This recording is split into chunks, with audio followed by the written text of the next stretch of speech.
Hello student, in standard 7 science chapter number 6 measurement of the physical quantities. In this chapter the segment number 3 is in this video we learn about the standardized measurement. म्हणजे ज्याला आपण प्रमाणित एकके असं म्हणत असतो. या प्रमाणित एककांच्या बाबतीत थोडक्यात मी तुम्हाला सांगतो की काय असतं की पूर्वीच्या काळी मोजण्यासाठी ज्यावेळेस लांबी किंवा रुंदी असेल हे मोजण्यासाठी वेगवेगळ्या पद्धती वापरल्या ज्या होत्या. त्यावेळेस फारसा शोध लागलेला नसेल, पण एक विशिष्ट पद्धत वापरली जायची.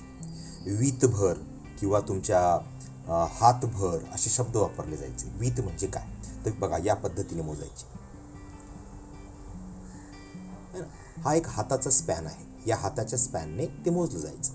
आता या हाताच्या स्पॅनमध्ये जेवढं येईल तेवढा तुकडा, आता हा इथून तर इथपर्यंत आला, पण समजा हा एका व्यक्तीचा लहान असेल पण माझा बघा मोठा झाला, म्हणजे हे प्रमाणित नव्हतं. एवढ्या मापाचा तुकडा हा जरी इथे दिसत असला पण प्रत्येकाचे हात हे वेगवेगळ्या आकाराचे असतात.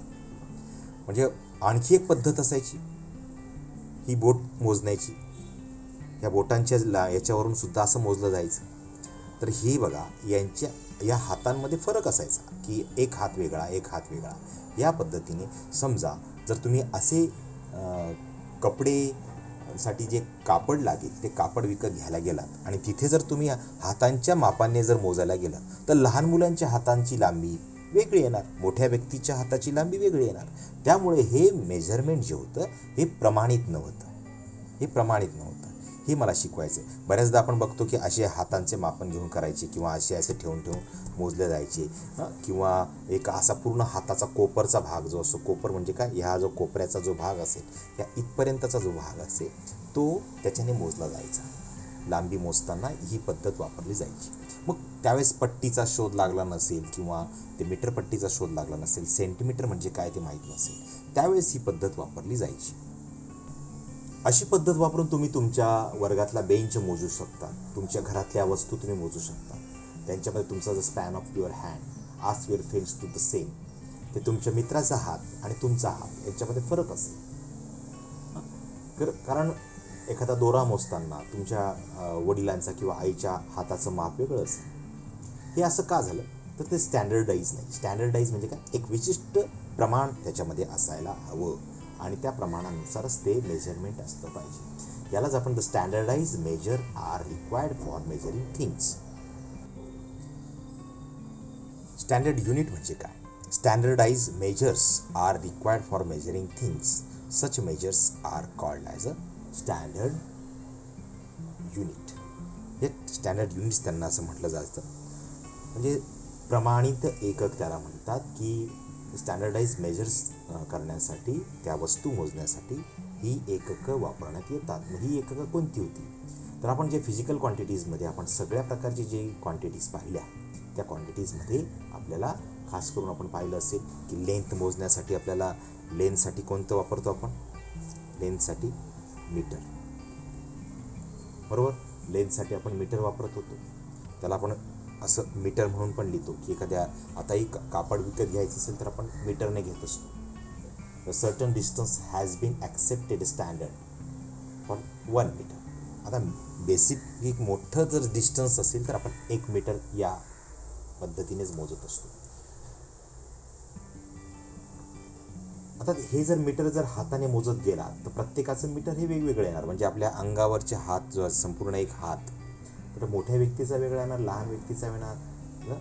ह्या ज्या लांबीवरून ते स्टँडर्डाइज होऊ शकत नाही. म्हणून hand span can not be standard unit for the measuring length. तर हँडचं जे असं स्पॅन म्हणतो आपण, हँड स्पॅन म्हणजे काय, एक हातभर किंवा काही वेगळे शब्द वापरतात याच्या पद्धतीने. तर ही जी तुमच्या ग्रामीण भागामध्ये वेगवेगळे शब्द वापरत असतील. तर ह्या सगळ्या सिस्टीम्समध्ये एक नवीन 2 सिस्टीम्स तयार झाल्या. एक म्हणजे MKS आणि दुसरी जी आहे CGS. MKS म्हणजे काय, तर याच्यामध्ये येतो मीटर आणि किलोग्रॅम, याच्यामध्ये येतो सेंटीमीटर आणि काय येतं ग्रॅम. त्याचं मास जे मोजायचं असेल ते ग्रॅममध्ये आपण मोजत असतो. या शब्दांवरूनच यांचं CGS सिस्टीम, MKS सिस्टीम या प्रमाणित एककांची ह्या सिस्टीम्स आहेत. या दोन सिस्टीमचा याला prevalent systems of the measurement. In this system the distance is measured in a metre. हे डिस्टन्स मोजण्यासाठी. त्यानंतर मास मोजण्यासाठी, हे डिस्टन्ससाठी, हे मास मोजण्यासाठी. मास म्हणजे काय, वस्तुमान, किलोग्राम. आणि टाईम जे आहे हा सेकंद, हा तो टाईम मोजण्यासाठी.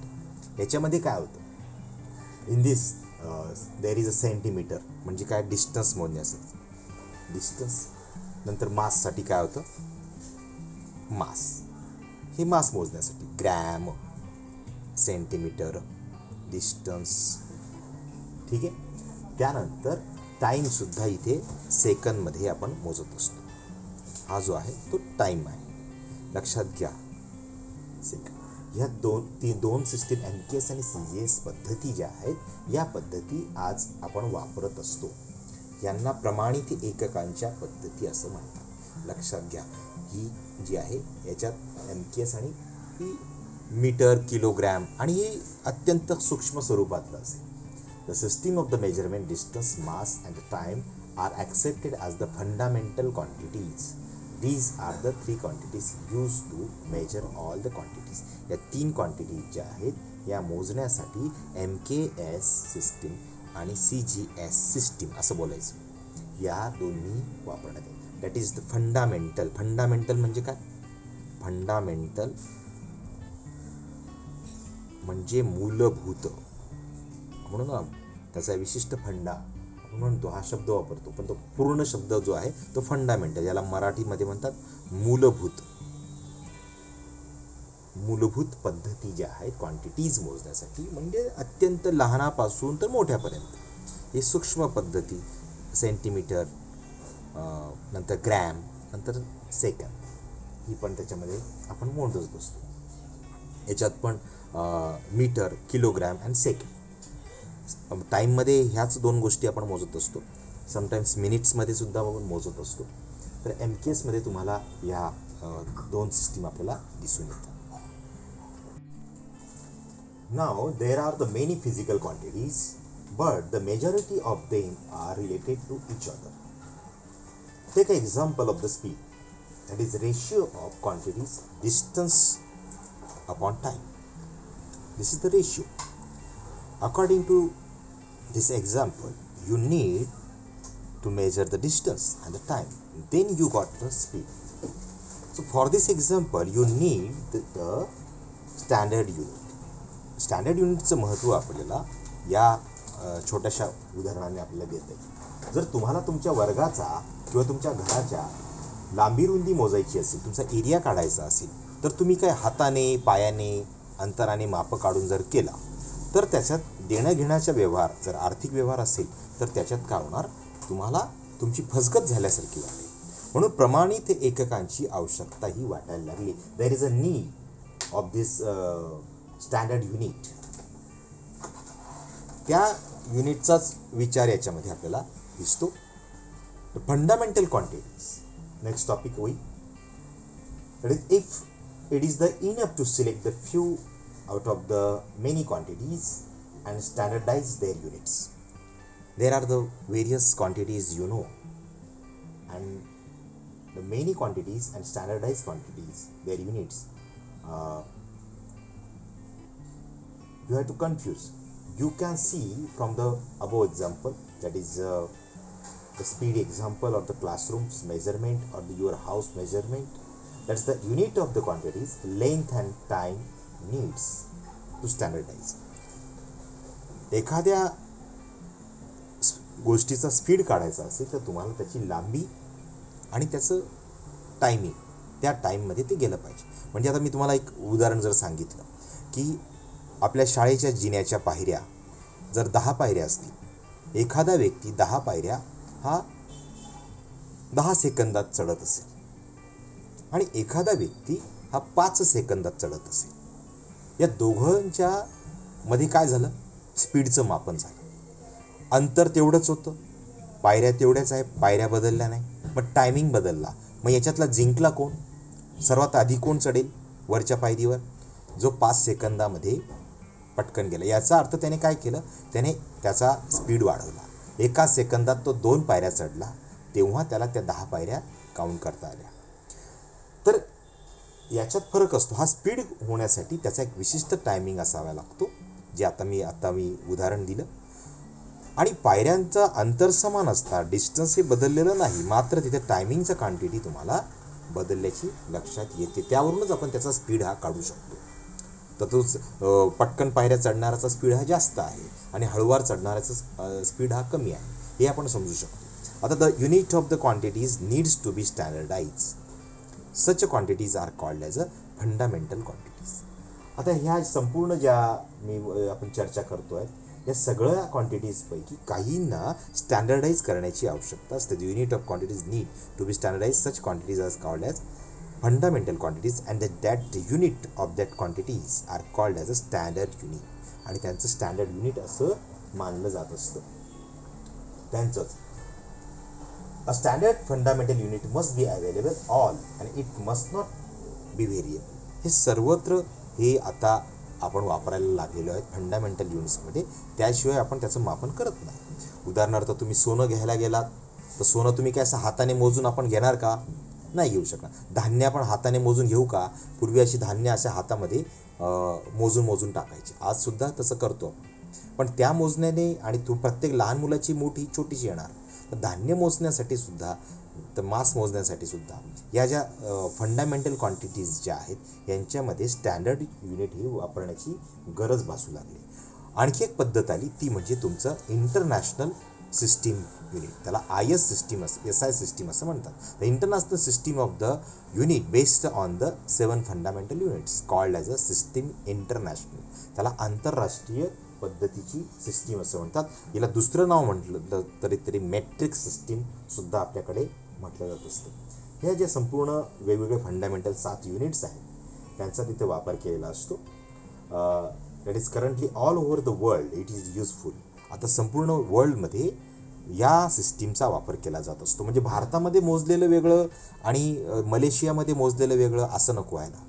म्हणून भारतामध्ये सुद्धा ते स्टँडर्ड पद्धती वापरली पाहिजे, मलेशियामध्ये तीच वापरली पाहिजे, ऑस्ट्रेलियामध्ये तीच वापरली पाहिजे. म्हणून इथे शब्द आहे इंटरनॅशनल, आंतरराष्ट्रीय पद्धतीची प्रमाणित एकके. इथलं 10 ग्रॅमचं सोनं आणि भारतामधलं सुद्धा 10 ग्रॅमचं सोनं आणि दुसऱ्या देशांमधलं 10 ग्रॅमचं सोनं यांचं वजन हे सारखंच असलं पाहिजे. भलेच भाव वेगवेगळे असतील, पण मात्र तुम्ही मोजण्यात गलत करू शकत नाही. नाहीतर लोक काय होणार, तिकडे जास्त जर समजा दुसऱ्या देशात असेल तर तिकडची तस्करी वाढली असती. म्हणून आता काय करून टाकलं आहे की संपूर्ण स्टँडर्डाइज करून टाकलं. आताही नवीन गोल्डचा भाव जो असेल हा संपूर्ण वर्ल्डमध्ये स्थिर करण्याचा प्रयत्न हा चालत असतो. तर हे जे name on the symbols of the units of the fundamental quantities, length, time, mass, याचं आपल्याला ह्या तक्त्यामध्ये आपल्याला दिसून येतं. दॅट इज क्वांटिटीज आहे, लांबी, मास म्हणजे त्याचं वस्तुमान आणि टाईम. तर याचं युनिट जे आहे ते युनिट वापरत असतो मीटर. मासचं आपण किलोग्रॅममध्येच मोजत असतो, किती किलो घेतलं त्याप्रमाणेच घेत असतो. टाईम हा सेकंदनुसारच आपण वापरत असतो. याचं सिम्बॉल जे आहे ते M लिहितो, kg किलोग्रॅममध्ये लिहितो, S सेकंदचं लिहितो. तर ही यांचा तुम्ही विचार नक्की करा. Standard unit for the fundamental quantities बाबतीतसुद्धा आपल्याला बऱ्याच समजून जातील. त्या ग्रेट सायंटिस्टने ज्या इजिप्तमध्ये सगळ्यात आधी सुरुवातीला जे आपण चर्चा करतो ते करण्यात आलं होतं. त्यानंतर कालांतराने तुम्ही तुमच्या पुस्तकामध्ये दिलेले काही महत्त्वाचे पॉईंट्स आहेत त्यांचं वाचन करा, हे लिहून घ्या तुमच्या वहीमध्ये आणि त्याचा वाचन केल्यानंतर ते मुद्दे पाठ करा. धन्यवाद.